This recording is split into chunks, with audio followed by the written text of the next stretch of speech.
So hello everyone, it's Toby from Toby's Urban Sketch, and today is just a really fun little doodly way of picking out portraits, getting things that you might just capture in a cafe, or in my case, sketching from an article in the BBC News, because just seeing things and having a go at sketching them is a fun way of improving. So here's a really simple 3-step process to capturing simple, easy portraits.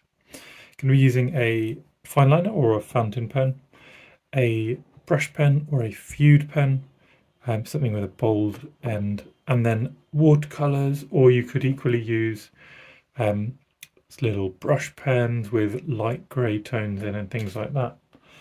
Now, all we're going to do is start off with a really loose, basically continuous line drawing. And you just don't need to worry if lines don't work out, if shapes are wrong. We're just capturing the essence of this person, and we're focusing on shapes. So in this instance, we've got like a obvious circular forehead and then quite an angle of the rest of the face coming down. The ears quite prominent, and then just trying to capture some of these sort of the planes of what's going on in the face as well.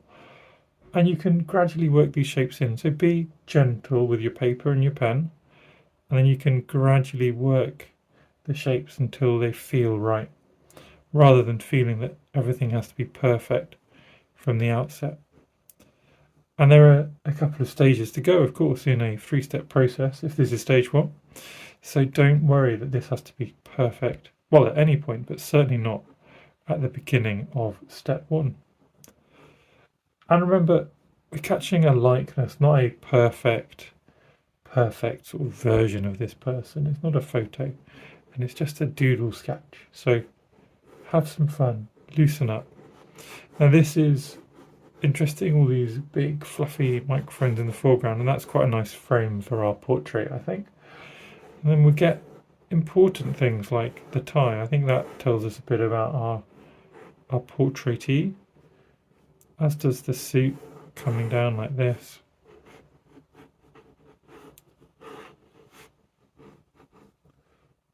And then just smooth out some of these shapes a little bit. But don't worry, I mean, it looks a bit almost horrendous, dare I say, at the moment, doesn't it? But step 1 done, loose sketch, which we can neaten up with our bold step 2. So step 2 is using a thick pen, a feud pen, a brush pen, and being a little bit more circumspect now, a bit more gentle, just capturing some of those shapes. And don't worry if these lines don't match up. In fact, they don't have to at all. Those first lines we made were suggestions of where things might end up, but certainly not anything like a final image. And they were structural, and they are things to build on. That's exactly what we're going to do now.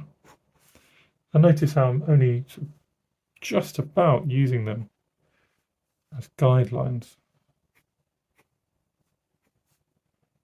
And it gives us a real opportunity to see what went wrong, what went right, and improve. Again, it's not going to be perfect, is it? But take a photo if you want perfection. You get a photographer to take a photo if you really want perfection. But we can now neaten up. We can find, like I said, just gradually find those bits which worked and sort of remove those bits which didn't. Really focusing on those darkest shadows as well, because that's what a really bold pen like this can achieve for us. And outlining bits like the lips and keeping them a nice, interesting sort of feature. Got really interesting bold shadows under chins always, so make something of those. And these kind of folds which people tend to have around their face.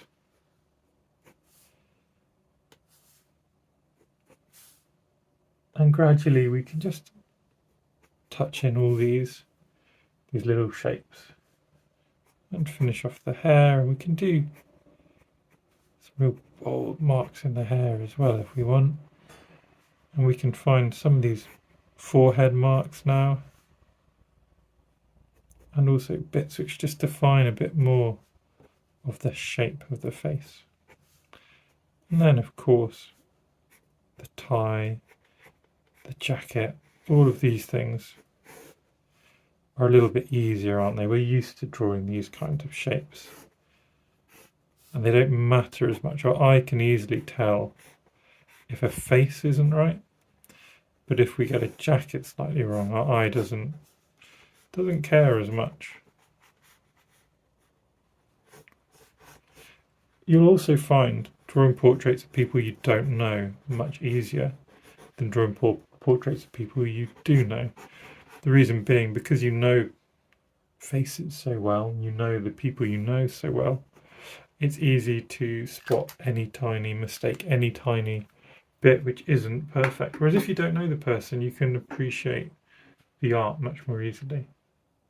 Just something to think about while you're choosing your sketching subject. Now the next bit is, I found my little brush now, to use a brush and start adding some tone in. So I like to start with the person, and we can do it purely grayscale if we want. What I think I'll do is some grayscale for our person and then an interesting colour for the background. And just start with a gentle wash anywhere which has tone. And that's going to be a lot of the face, a lot of the hair, but not everywhere. Certainly under all these shadowed areas and under the nose and around like this, but spot those areas which are the brightest and leave them nice and bright. So there's a lot of light going down this side of his head and across the top of his forehead. So we'll leave that. There's normally a stripe down people's noses, which is good to leave. Eyes are normally not white, they're normally under shadow, although we have this temptation to make them white. That's often a weakness certainly in my portraits and in many that I see, but better to judge your own than other people's sometimes. Next, while things are still wet, we can just pop in some darker shadows which will stay nice and soft if we paint fairly quickly. You can see we don't want too hard an edge in a lot of these shadows, so we can come back in, just draw our brush off, soften things out like that, and just move these shadows around. And remember, keep looking at the reference. I found myself not quite looking at the reference there, assuming I knew what was going on, and I found myself going a bit wrong. So remember, just keep looking at the reference and making sure you are actually matching up reality, drawing what you see, not what you think you see, as they say. Now, what's going to come next? Well, let's get this suit in. So we've done the person in grayscale, and I'm going to keep the jacket in the same grayscale. This is all using Moon Glow, by the way, lovely sort of shadow pigment.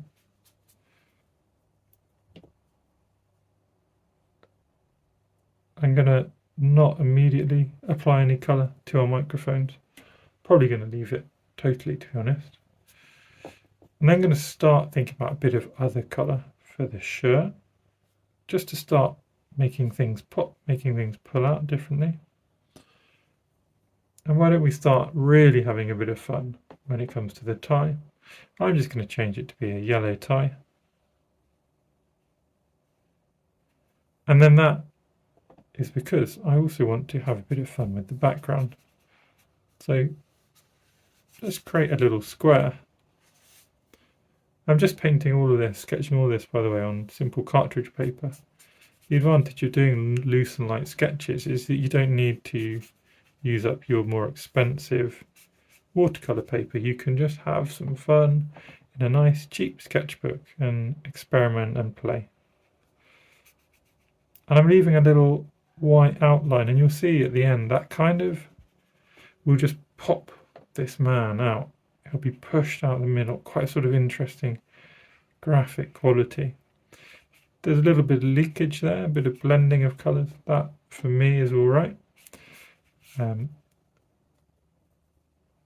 could see it happening because it had I'd overpainted the face. I'd gone outside the bounds of my line work. If it bothers you, you can clear it up, or you can just be more patient than I am.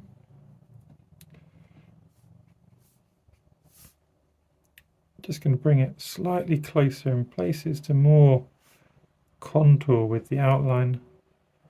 But other than that, it's pretty much done. What I'm going to do, just because this tie is yellow, doesn't mean it can't have a bit of shape. So we can drop in a bit of shadow to keep it realistic. Or to keep it 3D rather than necessarily realistic. The same with our shirt. Just because it's blue doesn't mean it can't have shadow. And of course, our jacket can definitely also have some areas of interesting shadow.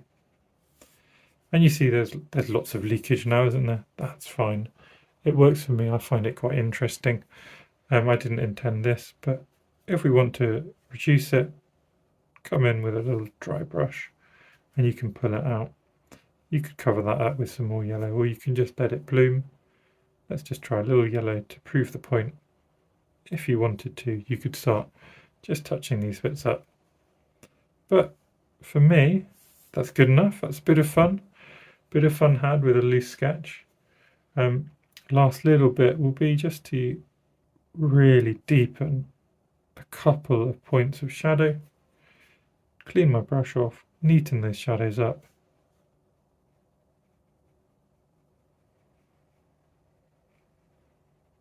And now we've got some real contrast and shape going on. So there you go, a real simple 3-step process to creating a interesting, dynamic, sketchy portrait. And the whole thing took barely over 10 minutes. I hope you've enjoyed that. I hope it gives you a bit of inspiration, something to do, sat down, reading the news, looking at the newspaper, whatever it is. You can have a bit of fun sketching something like this.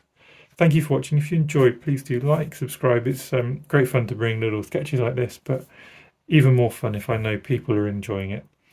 Have a good rest of your day. Happy sketching.